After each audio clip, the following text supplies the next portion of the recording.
Suriah tembak jatuh rudal-rudal Israel di Aleppo.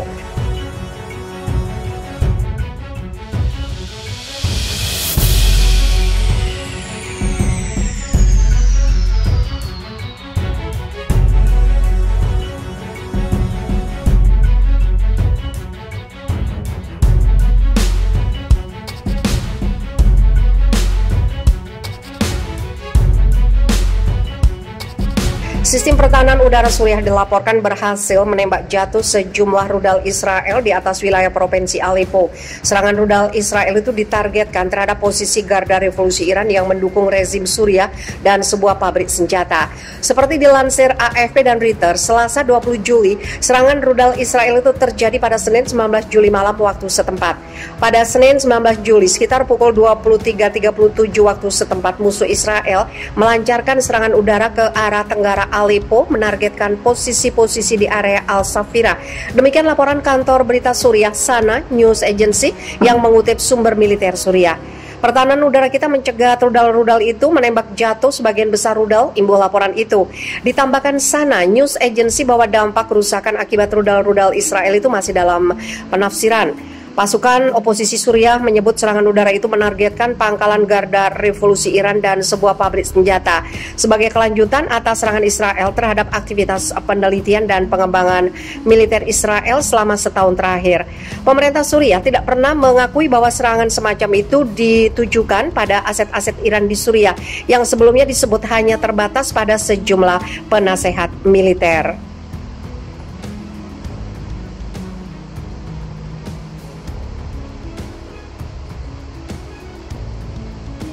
Namun beberapa sumber militer Suriah menyebut Iran memiliki kehadiran yang kuat di Suriah termasuk pasukan elit Garda Revolusi di pangkalan udara Koiris yang berjarak 30 km dari kota Al-Safira. Secara terpisah, kelompok pemantau konflik Suriah, Syrian Observatory for Human Rights menyebut rudal-rudal Israel itu jatuh di dekat pusat penelitian kajian ilmiah di Al-Safira, menghancurkan sejumlah pangkalan dan sebuah depot senjata yang digunakan kelompok pro-Iran. Menurut Syrian Observatory for Human Rights, belum ada laporan korban jiwa akibat serangan rudal itu. Diketahui bahwa sejak konflik Suriah pecah tahun 2011, Israel secara rutin melancarkan serangan udara ke wilayah Suriah yang sebagian besar menargetkan posisi pasukan Iran dan Hizbullah asal Lebanon, juga pasukan pemerintah Suriah. Namun otoritas Israel jarang mengkonfirmasi serangan-serangannya ke Suriah, meskipun militer negara Yahudi itu menyebut telah mengenai 50 target di Suriah tahun lalu tanpa menjelaskan secara detail. Bulan lalu serangan udara Israel di wilayah Suriah bagian tengah menewaskan 11 tentara dan milisi pro-rezim Suriah. Serangan udara ke Suriah pada pekan ini menjadi yang pertama sejak pemerintahan Israel dipimpin Perdana Menteri Naftali Bennett. Sebelumnya, Bennett berjanji akan mempertahankan kebijakan pendahulunya untuk menangkal ekspansi militer Iran di Suriah.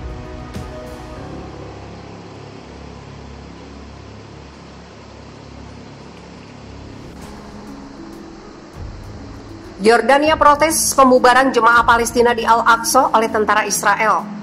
Tentara Israel menggunakan kekerasan untuk membubarkan jemaah dan demonstran Palestina dari komplek Masjid Al-Aqsa pada Minggu pagi, 18 Juli waktu setempat. Israel juga dituduh membiarkan lebih dari 1.000 ekstremis Yahudi memasuki kompleks Al-Haram Al-Sharif, seperti dikutip dari Arab News Senin 19 Juli.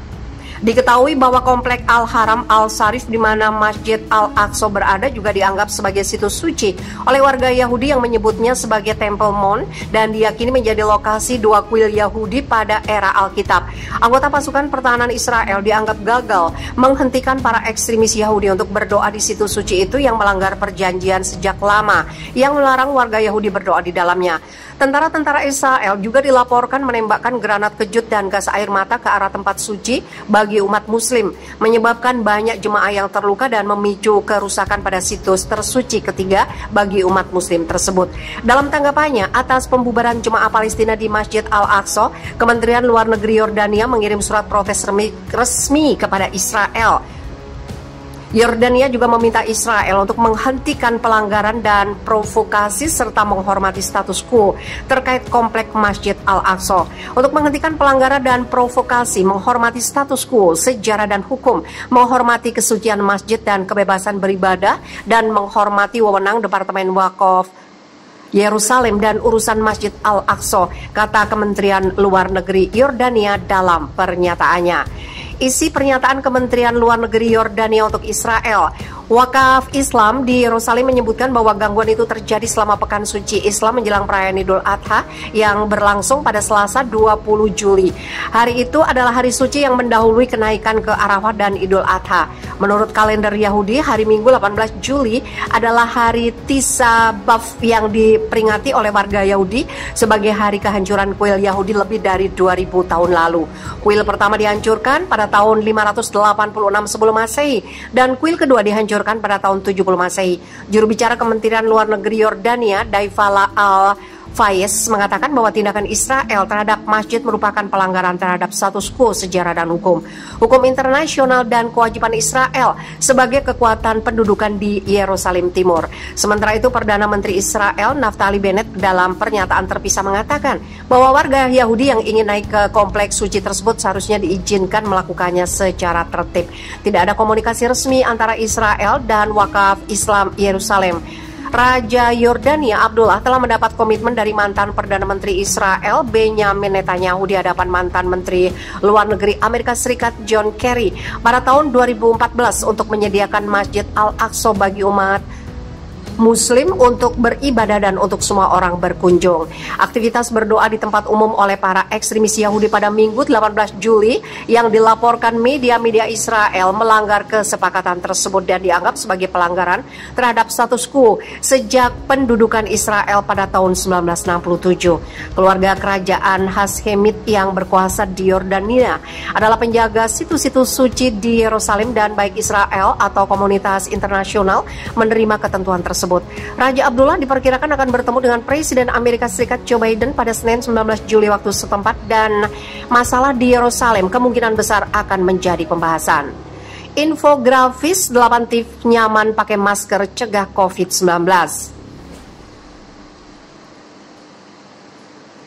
Aktivitas berdoa di tempat umum oleh para ekstremis Yahudi pada Minggu 18 Juli yang dilaporkan media-media Israel melanggar kesepakatan tersebut dan dianggap sebagai pelanggaran terhadap status quo sejak pendudukan Israel pada tahun 1967. Keluarga kerajaan Hashemit yang berkuasa di Yordania adalah penjaga situs-situs suci di Yerusalem dan baik Israel atau komunitas internasional menerima ketentuan tersebut. Raja Abdullah diperkirakan akan bertemu dengan Presiden Amerika Serikat Joe Biden pada Senin 19 Juli waktu setempat dan masalah di Yerusalem kemungkinan besar akan menjadi pembahasan.